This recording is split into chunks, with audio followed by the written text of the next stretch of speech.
Iran र America बीच जारी युद्धको कारण विश्वमा महँगीले सर्वसाधारणमा ठूलो असर गरिरहेको बेला छिमेकी देशमा मूल्यवृद्धि विरुद्ध प्रधानमन्त्री मोदीले कडा कदम चालिरहेका छन्।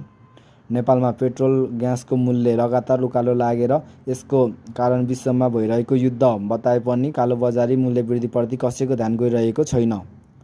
पेट्रोलको मूल्य दोब्बर पुग्दा समेत यसमा कसैले आपत्ति जनाएको छैन, कारण विदेशमा भएको तेलको मूल्यको वृद्धि। तर छिमेकी देशमा अर्थतन्त्रमा ठूलो असर गर्ने भन्दै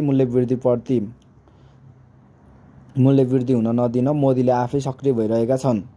मोदी प्रधानमन्त्री भएपछि नोटबन्दी गर्दै आर्थिक वृद्धि दरमा सकारात्मक सुधार गर्न सफल बनेका प्रधानमन्त्री हुन् भने नेपालमा आर्थिक वृद्धि दरमा मूल्यवृद्धिले ठूलो असर गर्ने